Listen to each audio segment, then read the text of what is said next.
Olá, pessoal, tudo bem com vocês? Agora nós vamos iniciar a aula 1, falando sobre a unidade 4, região norte, e o primeiro tema que nós vamos abordar é o tema 1, falando sobre a natureza da região norte.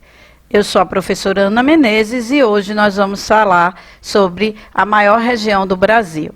Essa região ela é composta por 7 estados e neles nós temos o estado do Acre, encontramos o estado do Amapá, Amazonas, Pará, Rondônia, Roraima e o estado do Tocantins, que foi o último estado agregado à região norte. Bom, essa região ela apresenta a maior extensão territorial, é quase a metade do território brasileiro, podemos dizer assim. Nela está inserida a floresta amazônica, que ultrapassa os limites da região norte. Então, a floresta amazônica também ela é inserida no estado do Mato Grosso, na região centro-oeste e também em uma parte do Maranhão, que está localizado na região nordeste, sem contar com outros países, os países vizinhos. Bem, em relação ao relevo da região norte, o que predomina baixas altitudes. O relevo, boa parte dele é plano, boa parte está localizada em áreas de planície. Nós encontramos nele depressões, como a depressão amazônica, e algumas planícies ao longo dos rios, pois são muitas as quantidades de rios, né? A altitude predominante estão mais abaixo de 200 metros. Então, nós não temos uma região com grandes altitudes em relevo. É importante que observe que apenas no extremo norte nós encontramos aqui uma área mais escura, o que nos dá a entender a altitude maior nesse mapa físico da região norte. Bom, no extremo norte do estado, no estado de Roraima, a gente vê que está localizado o Planalto das Guianas, ou também conhecido como Planaltos Residuais Norte-Amazônicos. Então, essas grandes elevações, é nessa área aqui que está localizado o Pico da Neblina, tá? Que é o ponto mais alto do país, e também o Monte Roraima, uma das áreas de maior altitude na divisa entre Brasil e Venezuela.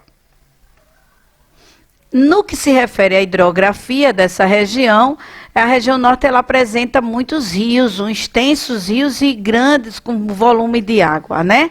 Então, como o rio Tocantins, o rio Amazonas, então aí eles dois formam a bacia Tocantins-Araguaia. Então, a bacia amazônica ela é considerada a maior bacia hidrográfica do mundo e ela é a mais extensa em área territorial da América do Sul, tá?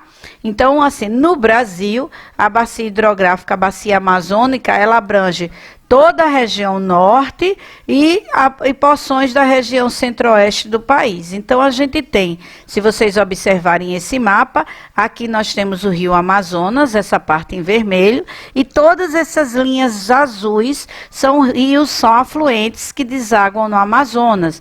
E esses afluentes, eles se estendem também pelo estado do Mato Grosso, localizado na região centro-oeste do Brasil. Encontramos também aonde está a nascente do rio Amazonas, pois ele não nasce rio Amazonas, ele nasce com outro nome, nasce no Peru, no Lago Laure, nos Andes peruanos, e aí ele se estende do Peru até o território brasileiro. No caminho ele tem diversos nomes. Só chegando no Brasil, na cidade de Manaus, onde há o encontro entre o Rio Negro e os Solimões, é que ele vem a ter o nome de Rio Amazonas. Os rios e a sua ocupação. Bom, na bacia amazônica, cerca de 20% de toda a água doce do planeta está localizado lá. Então, esses rios são ocupados em suas margens as terras indígenas, várias comunidades indígenas, comunidades ribeirinhas, pequenas vilas de diversos tamanhos, né? Mas, no geral, vilas pequenas. As casas, o formato, são casas de palafita, são casas de madeira suspensa, para que o volume de água dos rios não invadam suas casas. As comunidades indígenas muito próximas às áreas de margem de rio, nós encontramos nesse mapa essas partes em laranja, onde estão localizadas reservas indígenas, todas elas à margem da bacia hidrográfica do Amazonas. Então, há cerca de 20 mil quilômetros de vias fluviais que são navegáveis, tá? É onde nós temos a circulação de várias embarcações que são utilizadas tanto como meio de transporte para a população ribeirinha, como também para mercadorias.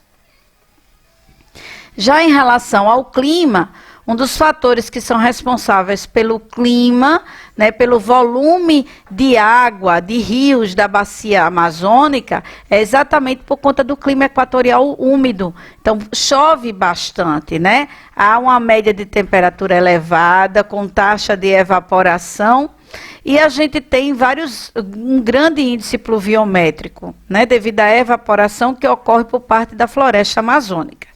Então, nós temos aqui uma imagem onde nós temos a concentração aqui de condensação de nuvens, que ocorre principalmente nessa área da floresta amazônica. Bom, por conta disso, nós temos uma temperatura média anual, né, com grandes volumes de chuva, limites da região, e aqui nós temos os limites da região norte, mas percebam que há um volume, a temperatura ela tende a ser mais alta, principalmente nessa parte mais vermelha, e encontramos assim um número de chuvas muito grande, né? A gente percebe que há 2.600 milímetros de chuva, né? A precipitação total anual nessa região. Então, é uma região que chove muito em decorrência às águas do oceano, a formação de nuvens, a concentração da floresta amazônica, pelo que nós podemos ver aqui, há uma evaporação da água do oceano, corrente de vento que leva para cá, a evapotranspiração causada pela floresta amazônica, a umidade, e aí é o que forma o que nós chamamos de rios voadores, onde há um volume de chuva muito grande. Em relação à floresta amazônica propriamente dita, ela é considerada uma floresta pluvial, né? E aí é típica de ambientes úmidos, onde a temperatura acaba sendo uma temperatura elevada. Existe uma grande variedade de espécies, tanto de plantas, de animais diferentes, principalmente a vegetação que é influenciada por esse clima. E há dois tipos de vegetação na floresta amazônica que se destacam, que é a mata de inundação e a mata de terra firme. Na mata de inundação, nós encontramos o que chamamos de mata de igapó e mata de várzea. Então, vamos lá. Mata de igapó, ela está constantemente dentro d'água.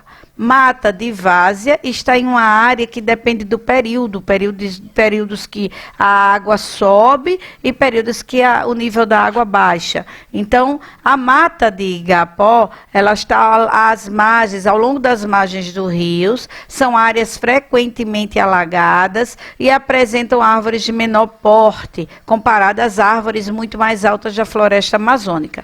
Já na mata de várzea, concentram em áreas aqui, ó, onde nós estamos vendo nessa imagem, concentram-se em áreas alagadas apenas em períodos de cheia. Em geral, as matas de igapó e de terra firme apresentam algumas espécies de maior parte, tá? De maior porte, desculpa. Então, nós temos o cacaueiro, as seringueiras como exemplo. Já as matas de terra firme, que nós encontramos aqui, elas estão em áreas bem distantes de inundação e estão em boa parte da floresta amazônica. Então, boa parte da floresta amazônica é considerada como áreas de mata de terra firme. Outros tipos de vegetações da Amazônia, nós temos em áreas que chamamos de áreas de transição, como campos, cerrados e mangues. Portanto, nós temos campos localizados no estado de Roraima, como podemos ver próximo ao Monte Roraima. Temos aí campos, ao fundo, o Monte Roraima.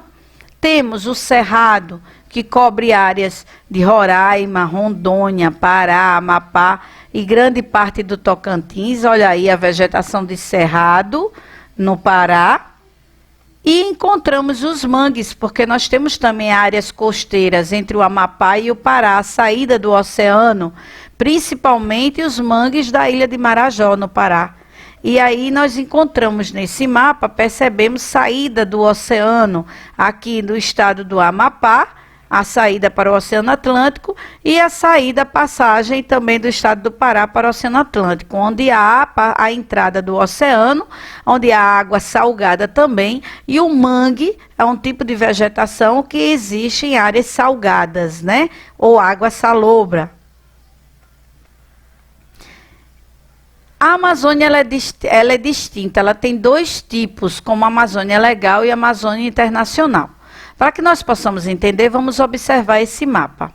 Bom, nós temos aqui a Amazônia Legal, que ela está circundada de lilás, tá? Percebam que a Amazônia Legal, ela ocupa os 7 estados da região norte. Olha aqui a região norte, toda voltada para o rosa. Então, aqui está a região norte. Porém, perceba que a Amazônia Legal ela se estende pelo estado do Mato Grosso e uma parte do Maranhão. Então, é o que chamamos de Amazônia Legal. E aí a gente vê principalmente a Amazônia Internacional, que é toda essa parte verde que se estende pelos outros países vizinhos ao território brasileiro. Então, nós temos aqui a Guiana Francesa, Suriname, a Guiana, Venezuela, Colômbia, Equador, Peru e Bolívia. Esses países compõem a Amazônia Internacional, ou também conhecida como Panamazônica. Já a Amazônia Legal, que foi criada pelo governo brasileiro, corresponde pela Amazônia Brasileira e, como foi dito antes, está inserida os 7 estados da região norte, o estado do Mato Grosso da região centro-oeste e uma parte do Maranhão, que está na região nordeste. Bem, pessoal, e não esqueçam, vão estudando o próximo tema e até a próxima aula. Nós não paramos por aqui, nós vamos seguir para o tema 2. Até mais!